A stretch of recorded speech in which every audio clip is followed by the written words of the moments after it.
I don't need 20,000 followers. It would be lovely as a bit of, an ego boost, but I need a few florists that want to buy from me, and I need people in my local area who are going to talk about me. So if I've got 1,400 followers and 10 of them are customers, for me on, good customers, for me on my small plot, that is amazing. And then they will tell people and it will grow.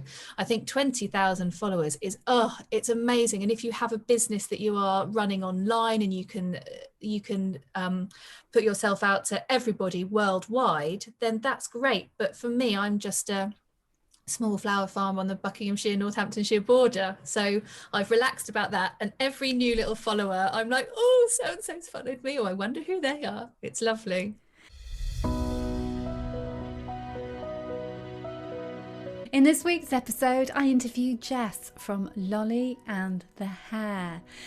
Jess and I met initially because she is one part of the Girl Flower podcast, and they kindly interviewed me last year. And I wanted to invite Jess onto my podcast for her to share her story. So she set up her own business as a florist, and she predominantly focused on wedding flowers. And then once the pandemic happened, then it gave her a chance to reassess and pivot, and she's now a flower grower. And you can tell from the interview how much she's enjoying her new venture. Jess and I have also worked together recently in that she was one of the students on my Instagram for Florist online course, and it was so lovely to see her transition from less than 1,000 followers to approaching, I think it's like 1,400 plus followers now. You'll hear about how Jess enjoyed my course and how beneficial she found taking it. So I hope you enjoy my chat with Jess. Hi Jess, welcome to the My Small Business and Me podcast. Thank you so much for having me, Rona. Honestly, I've been very excited about this conversation. Well, I have you guys to thank, Girl Flower Podcast, for just such a lovely experience when you interviewed me last year, and I've got all tingly just telling you. And it really, I've been thinking of starting podcasts for so long, and I just enjoyed our conversation so much. So I was like, right, 2021, I'm going to start my podcast. So thank you for interviewing me. So. Oh, well, I'm really glad we inspired you to do it, because we loved chatting with you, and I think we chatted about so much, and it was just lovely, and we both came away and had a chat afterwards, and we're like, oh my God, Rona's lovely. Oh, you're very kind. You're very kind. So, Jess, you have had an incredible time over the last 12 months or so, but before we talk about that and your new venture, could you share with listeners and viewers your small business journey, please?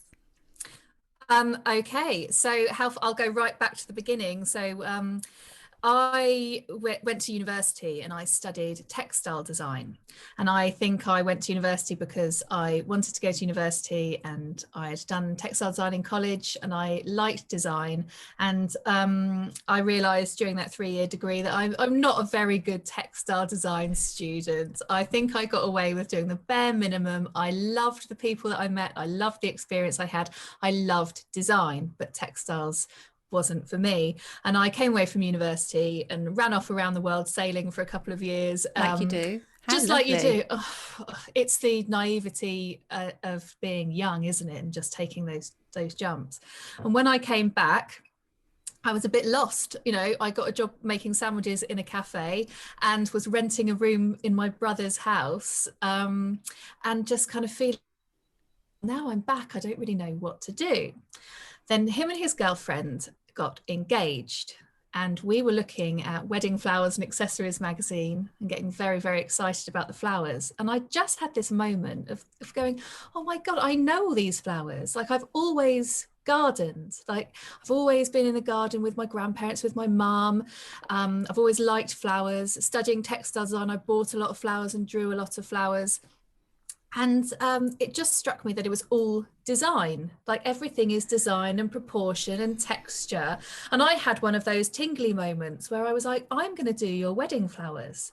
And I phoned up the local college, and they had a floristry, City and Guilds start 2 weeks previous. And she said, you'll catch up, so just come along.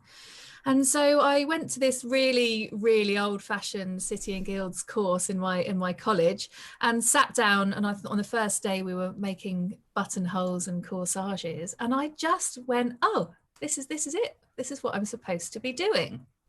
And I went on to do their wedding flowers, including a fully wired shower bouquet, which I'm quite proud of. My goodness.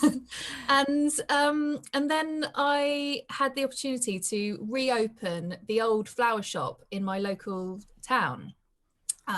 The florist, she still owned it. It was still at the front of her house, but she didn't want to be a florist anymore. So I kind of convinced her that she should let me rent it for very cheap for a little while.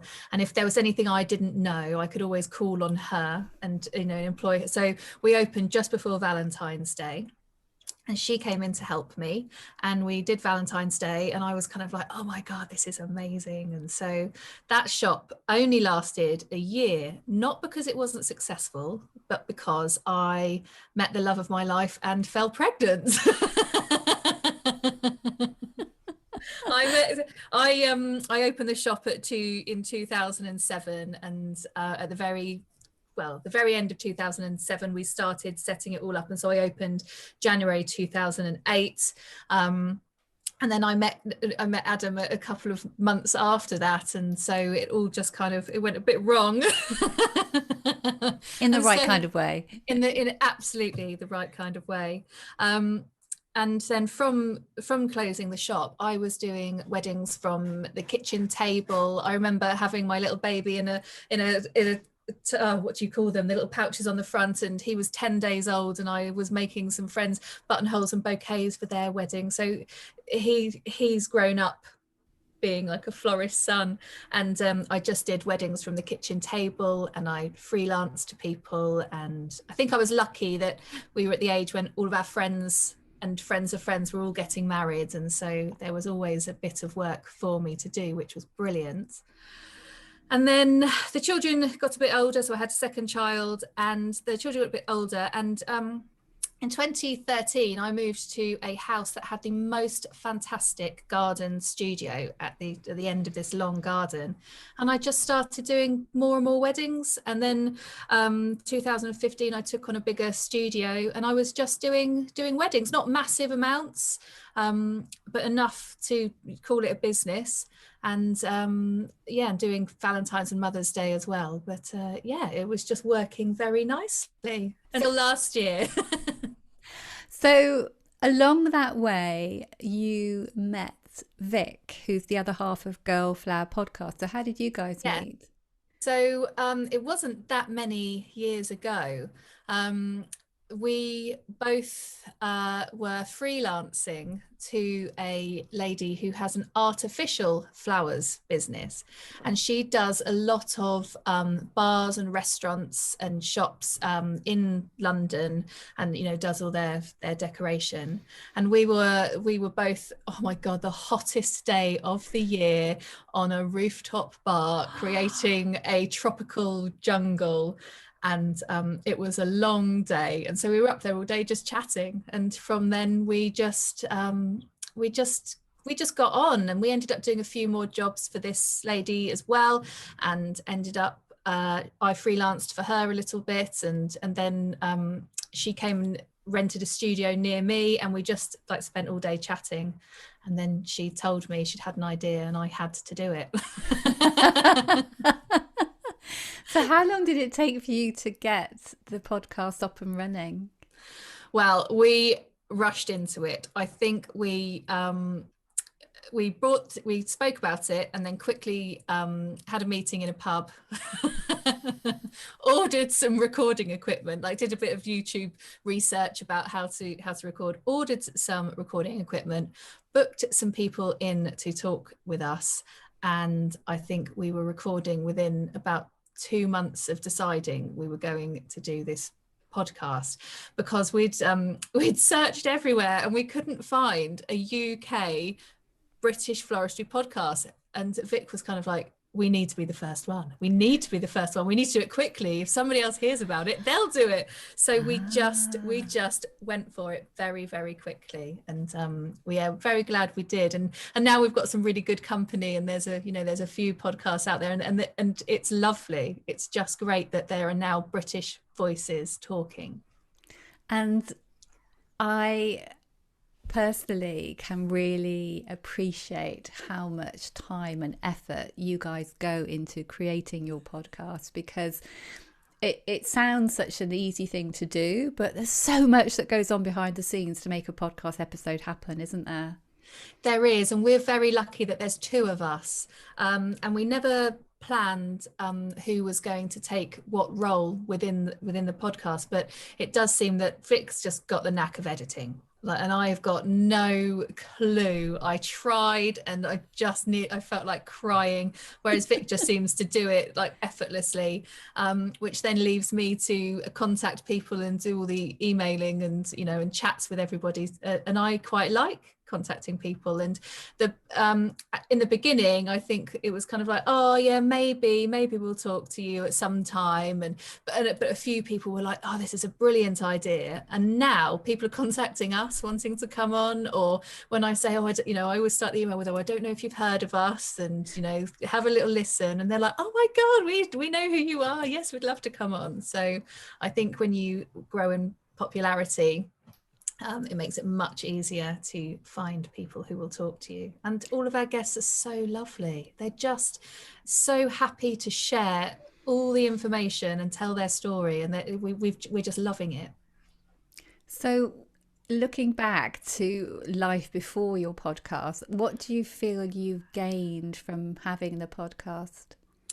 So I think for me, I was getting to a stage with doing the weddings where I felt like I either needed to push it a lot harder and move my business on, or I needed to wind it down, and I didn't feel the love for it anymore. I definitely hadn't fallen out of love with flowers in any way, but I think maybe I'd got a bit stale, and the weddings were really getting in the way of my family life. When you have two children and one of them does gymnastics and one does football and rugby, and my husband runs his own business, and if he needed to work on a Saturday as well, it would just be awful.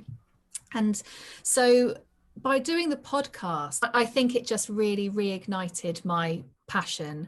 I felt really inspired by everybody we were talking to, and I could feel their passion for floristry or for growing coming through, and it gave me such confidence just to face people as well and to talk to people.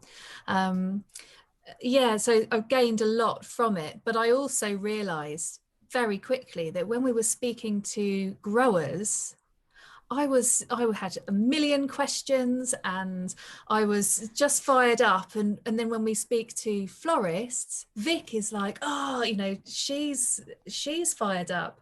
And it was a comment my husband said to me. He just said, you are only ever happy when you are in the garden. He said, rain or sunshine. He said, if you're covered in mud, you're really happy.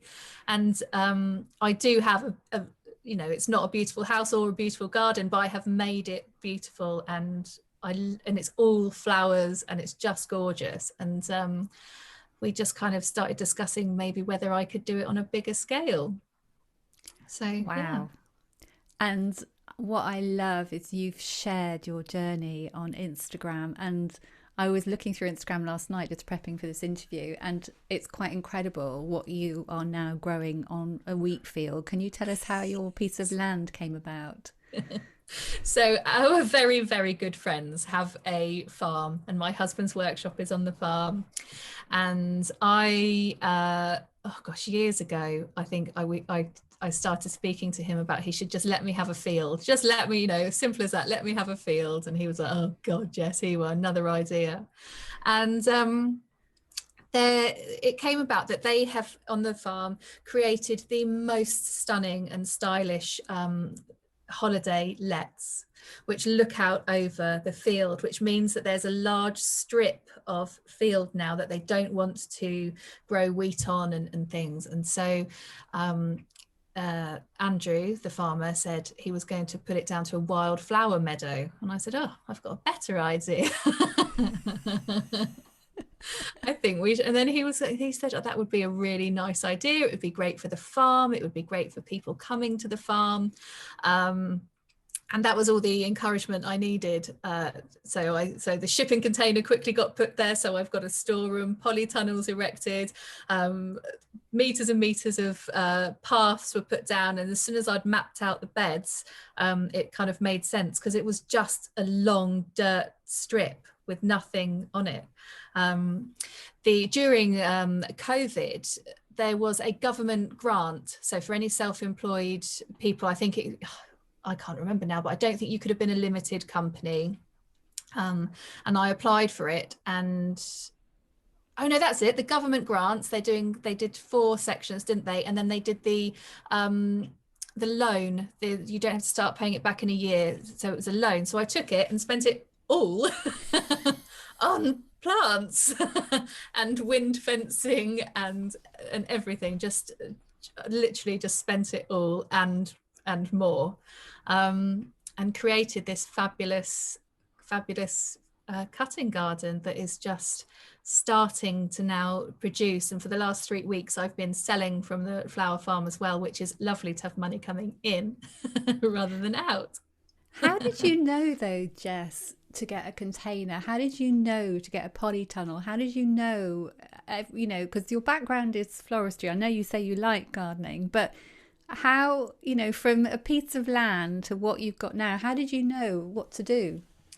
So I assumed I needed some big sheds to use, and the polytunnel just made sense. Not the polytunnel, the shipping container just made sense because there was one on the farm and we just moved it over. I thought a greenhouse isn't going to do it. I need a polytunnel. And then I just divided up the plot into perennial plants, things that are going to take a while to get established but will come back year after year. And then the section of like hardy annuals, so things I could have planted out at the end of last year and are now starting to really come on. And then the third section is all the annuals, and that's the bit that's nearest my polytunnels, so they're the things that need a bit more care and attention. And all the way down my hedgerow, I have planted things like flowering currant and raspberry, so for the foliage, and hydrangea and beech and hazel, all shrubs that I will use as foliage in years to come, and will act as a windbreak as well. So there's a lot of it that's work in progress, but there's a lot of it that will produce this year as well. I went to see Rachel at Green and Gorgeous for a day and did a course with her. And then I also did the online course, The Business of Growing Flowers. The Business of Selling Flowers, I think I did. I think you're meant to start with the business of growing flowers, but like everything, I jump in a bit feet first and went, oh, I don't need to do the first one. I'll just go straight for the second course. And yeah, so it's just been very helpful to I think it just kind of almost cements what you already know, but gives you a bit more tips and makes my brain a bit more organized about it. So being able to write notes and put things in sections has really, really helped. So tell me about how you chose your company name, your new company name. So I really wanted to be Mad March Flower Farm, I thought, or the Mad March Hare or something like that. That was and that name was taken by quite a few florists. There's lots of Mad March and March Hare, and so I was thinking about that, and then I kept on looking at the logo by Bramble and Wild with the dog on it, and because their dog is such a part of their shop, and I thought, well, my dog's a real big part of my life and I love her and she's with me all the time, and her name is Lolly. And she does chase that hare around the farm anytime she You gets have got a hare there. there's a hare in the top field, and she would just chase it. And she's going full pelt, and this hare is literally just trotting along. You know, she's never going to catch it because it's too fast. And I was just like, well, it's Lolly and the Hare. And I did think, oh, maybe I need something a bit floral, but my middle name is Rose, and my floral business was Jessica Rose. And I was like, oh no, I'm going for something a bit more off the wall, a bit more fun. I'll tell people it's a flower farm, and then they'll just know. No, it really stands out. And then your branding, how did you decide on your branding? Well, I asked the same designer from Bramble and Wild to do me, because she does drawn logos. I know Bramble and Wild have got it's like a lino cut, and it's beautiful. So her name's Lydia Glenday, I think, and she did my logo for me. And I kind of said, oh, well, I want the dog and I want the hare, and she just did it, and she's brilliant, and I love it. And then all the branding and the colours came about after I did your course, Rona, the Instagram course. Yes. I see. So did you have a website when you did my course? I had bought the domain name, but no, I didn't have a website or any good photographs or any idea about how I wanted to be seen. And so I did your course, and changed everything. I've gone tingly again. Oh, I'm so pleased. And that helped you cement in your mind who your customers were and what you wanted to look like?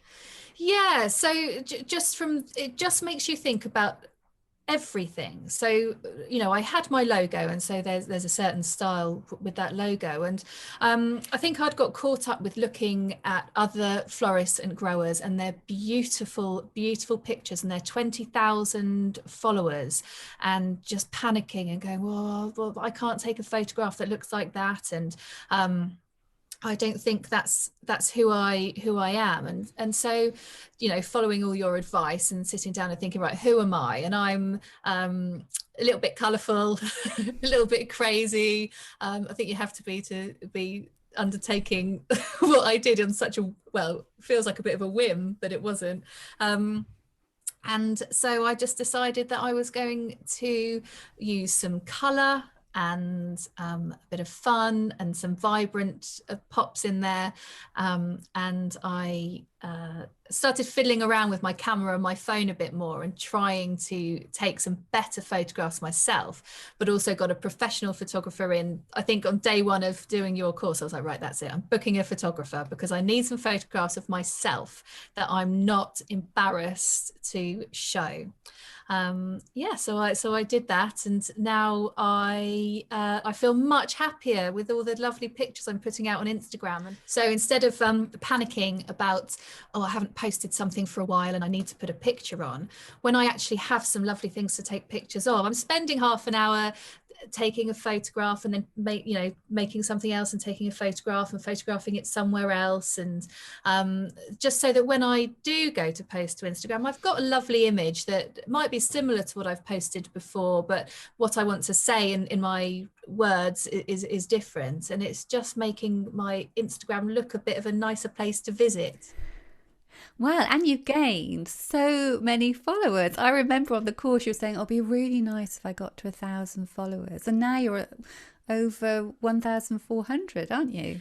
Yes, I am. And I've been also, I wanted to make the point as well that when I was looking at other people's Instagrams with their 20,000 followers, I don't need 20,000 followers. It would be lovely as a bit of, an ego boost, but I need a few florists that want to buy from me, and I need people in my local area who are going to talk about me. So if I've got 1,400 followers and 10 of them are customers, for me on, good customers, for me on my small plot, that is amazing. And then they will tell people and it will grow.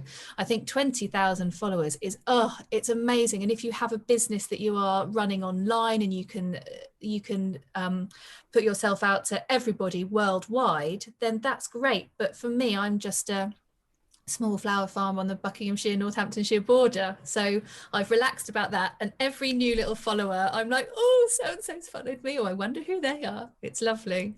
I think it really comes across on your Instagram, your grid, how there's a real fun element, and with your images, and the colours are just beautiful. I just think of you in orange and bright sort of mustard. It's Yes. lovely. And then your captions are really witty as well, about, yeah, like the names of your wheelbarrows. I know. That was just ridiculous. I think I was having a really funny day then. Jennifer and Judy. Judy's had a bit of an accident. They Oh were dear. cheap. They were cheap wheelbarrows, like overloaded her with manure. So now she's just going to be planted up with something looking pretty. But that makes you really stand out, Jess, because you're adding a real fun element to your grid, I think. Oh, well, I'm really glad. I'm really glad because I do have fun. I have fun out there, and um, it may not be glamorous, and I definitely don't have nice nails and makeup, but I do have a lot of fun. And I have got my dog by my side who's constantly finding new bits of stick to drop next to me, which is very annoying, or putting it into every hole I dig to plant something. But for me, it's like my ideal. It really is. So I think I feel very lucky. And you've got a pop-up shop happening this weekend, which will be just have happened by the time this podcast goes live. So tell us more about that. Yeah, so I think the weather's been very cold and a bit on and off, and the tulips have taken a little while to get going this year. So and that's like across the board for all the growers. And all of a sudden I just have loads, and it's lovely. And I'm managing to sell quite a lot to some florists and some market stall florists, which is lovely. But Vic, who's my podcast pal, she has taken a studio on my farm as well. I don't think she had much choice in it. She bullied me into the podcast, and I bullied her into taking this beautiful studio. And so we just thought we'd do a pop-up shop on Saturday to sell some tulips. Vic's got a bit of giftware and plants and candles to sell, and just for local people to just come along and know that we're there, and know how to find us and what we do, because Vic's running now. She's got this wonderful space, is running a lot of workshops and courses, and she's got lots of one-on-one booked with people that are starting out in floristry, a couple of florists that want to learn a few skills. So it's a bit of a promotion day, and I just can't wait to show my tulips. They are so beautiful. From the conversation, I'm guessing initially you just want to stay local. Have you got any plans long term of sending your flowers nationally? No, I don't think so. I think, I'm a member of Flowers from the Farm, and there are so many small growers like myself dotted all over the UK that I think that if anybody wanted some local flowers, they could find the grower close to them. There is no need for them to travel. That, not the people, the flowers. There's no need for them to travel through the postal system. They can find, customers can find equally gorgeous flowers much nearer to where they are. I think I would worry about posting them out as well. I think I would worry sending them off, that they were going to get lost in transit or something. So as long as I am selling what I grow, then I'm very, very happy. And what's coming up over the next few months with your growing? What are people going to expect to be able to buy flowers-wise from you? Oh gosh, everything beautiful. I've planted everything that I would have wanted to do a wedding with. So I've started now with, there's tulips and narcissi and ranunculus and anemones, and then coming through after that will be sweet peas and stocks and cornflower and corn cockle, and loads of alliums, loads of beautiful different frilly alliums and gorgeous things. And I've got so many larkspur and delphiniums. I'm thinking what I was putting in yesterday, lots of Lysimachia and Veronica, loads of Ami and carrot flower. And I've planted things for the future that I might be able to take cutting, like cut some stems now, but for the future I've planted a lot of jasmine, honeysuckle and clematis to use as foliages, and planted an awful lot of scented geranium as well.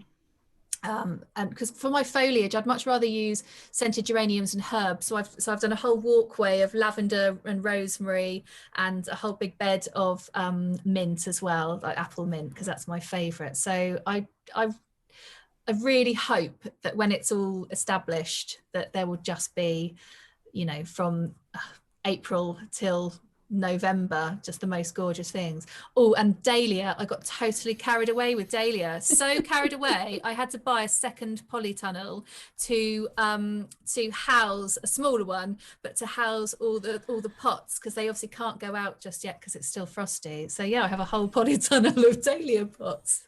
You're going to be busy in August, aren't you? I am, but I think people are really liking the idea of picking their own flowers as well. So if ever there's a massive glut of something that I can't keep control of, then I will just put out a pick your own kind of day, and I don't know whether they'll need to book an appointment or just turn up, depends on COVID rules.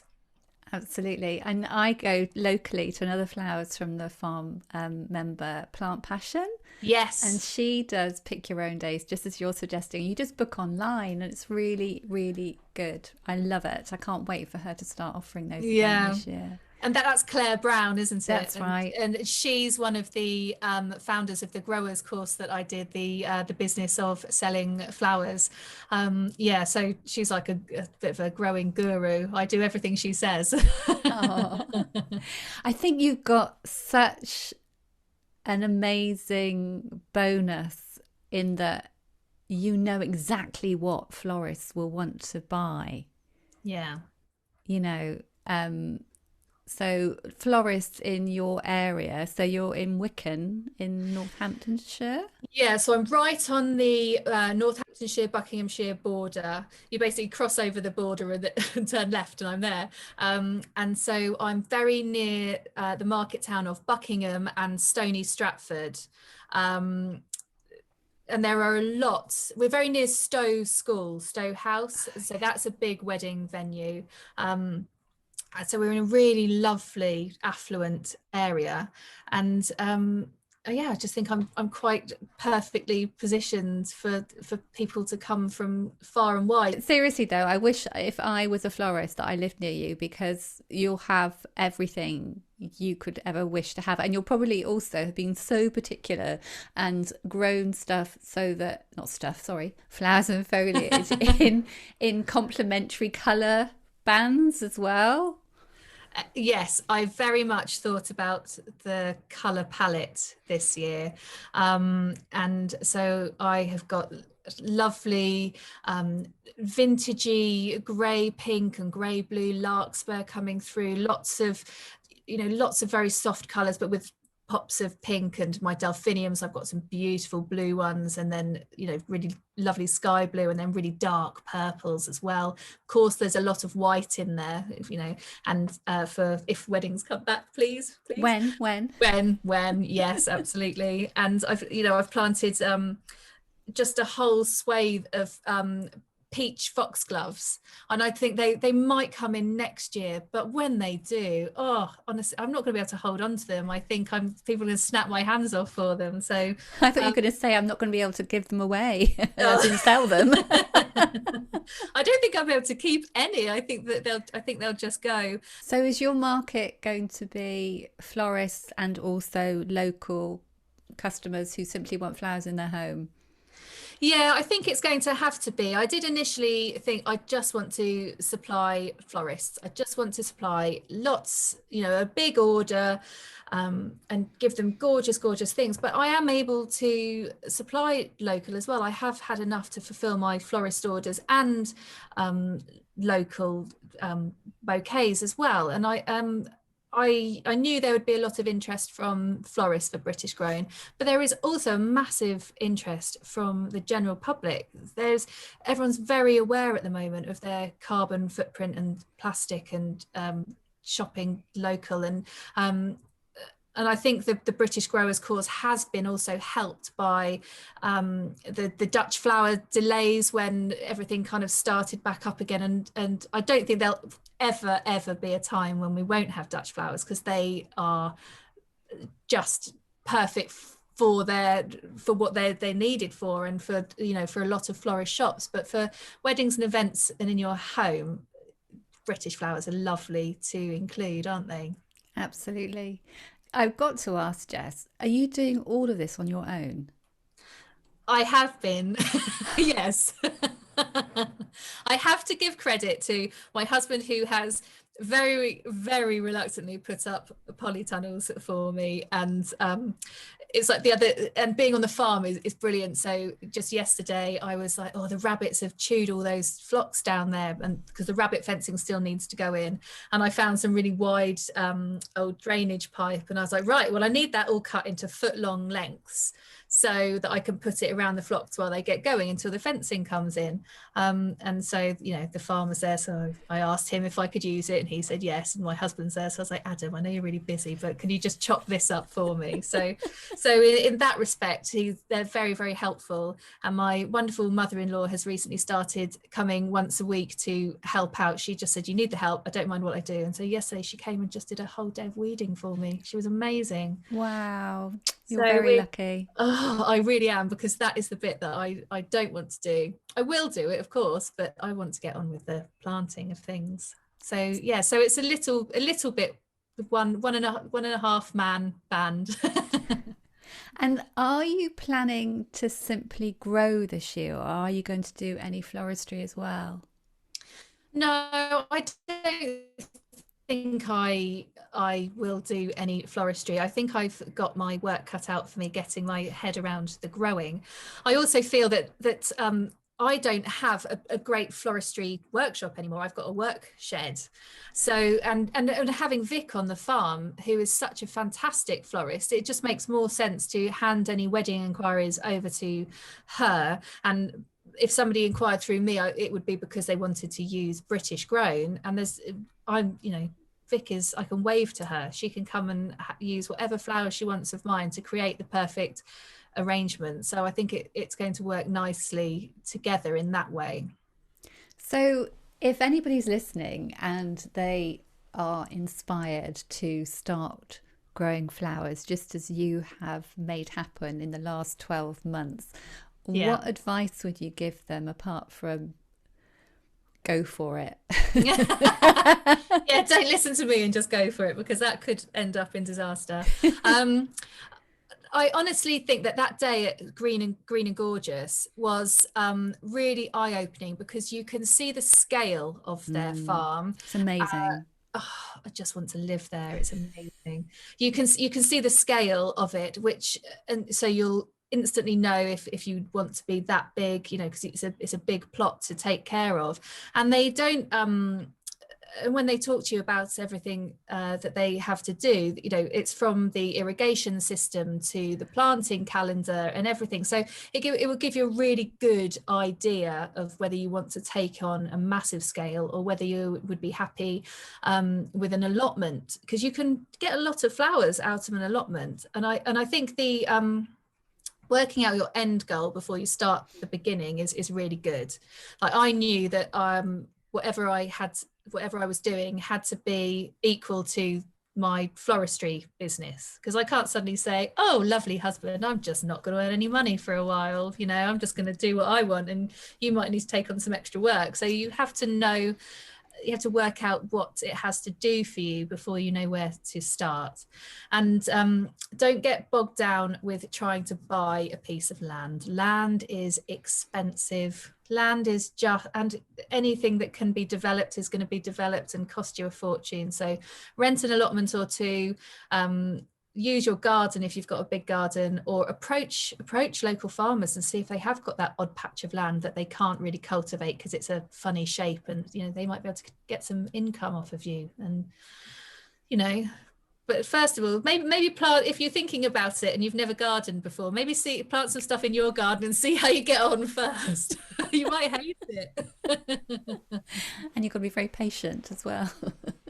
Yes, very patient. That's something I'm not very good at. So I'm learning to be really patient. You know, I'm walking down the plot every day just feeling like I want to go grow and see it happen. But yeah, I'm learning patience. Wow, you can just tell how excited you are about this venture. or just by speaking to you, Jess? Well, I honestly, I loved my years doing floristry, but I don't think I was ever this excited to kind of go to work. I think it always felt a little bit like I had to get to a certain stage by the end of the day. You know, I had to, because it's a wedding the next day, and I felt the pressure, and I was trying to do weddings within the school hours, and then maybe have to come back and do it again at night time. It just didn't seem, it caused me an awful lot of stress, whereas I know I have to fulfill the orders I have on the day, but I can cut first thing in the morning and then put them in the cold store for the next day. And I've got a list of jobs I need to do today, but if I don't get them all done, I'll just do them tomorrow. It's a very nice pace of life for me anyway. Good. I'm so pleased. So COVID happening was a transformational event in your life. It was because so I suppose 2019, wanting to grow, I can't just suddenly say, oh, I'm giving everybody's deposits back and letting them down on their weddings, and I'm just going to start a flower farm. You can't do that. And I don't think anybody in their right mind would say, oh, I'm just going to stop earning money and try something new. So having that break of COVID, I was like, well, I can't do any weddings, and this is now going on and on and on. So let's do something else. Let's talk about your 3 practical tips that you'd like to share with listeners and viewers, please. So I did 3 practical tips for Instagram.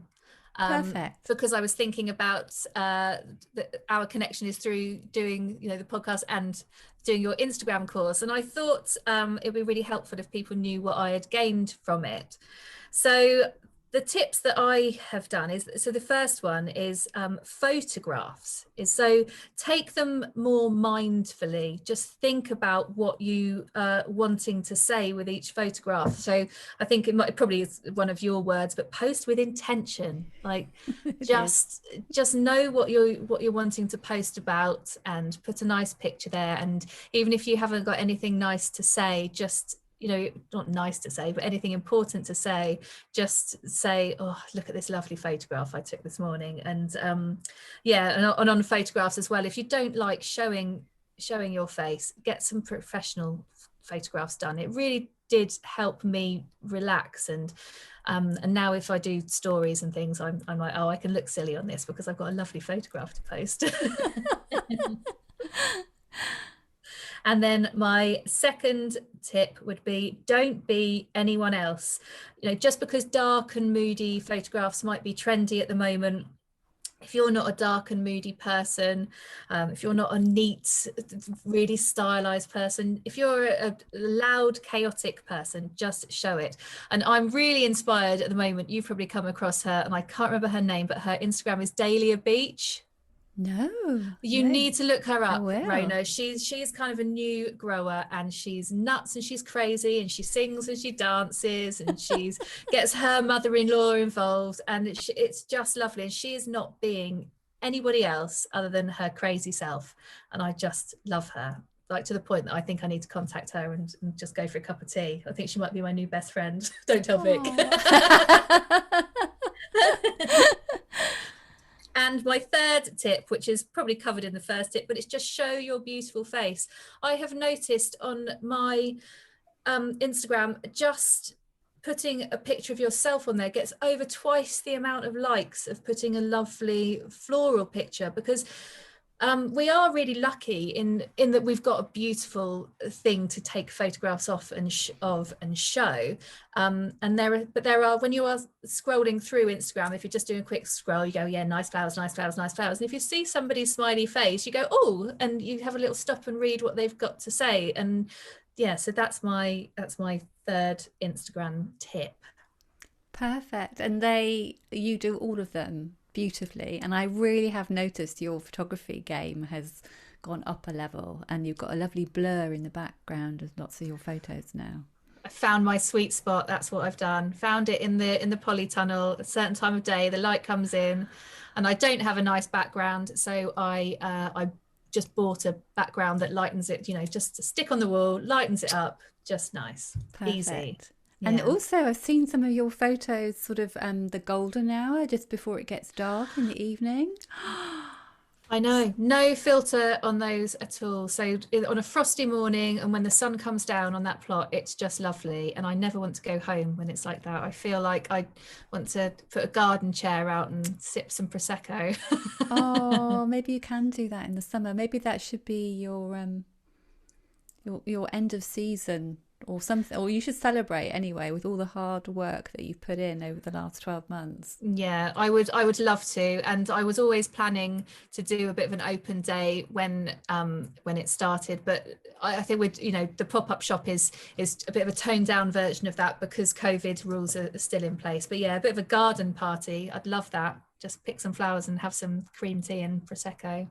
Oh, don't. You're invited, Rona, don't worry. Thank you can come. Thank you. I'll be there. Yes.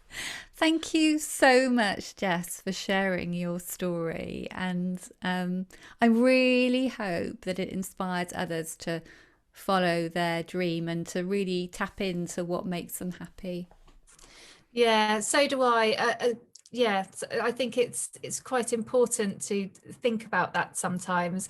So just as an example, I was on the school run this morning and one of the dads did a big sigh and said, "Oh, another boring day at work." And I just thought, oh, I'm so looking forward to my day at work. And I understand that that's a real privilege to be in that position. But if anybody is really, really miserable, whatever they do, if there's any way they can change it, adapt it, or just take a completely different turn, just do it, because we are only here once and it's horrible to feel sad and overwhelmed. So yeah, just try and make it better for yourself and your lovely friends and family around you, because they'll notice the change in you as well.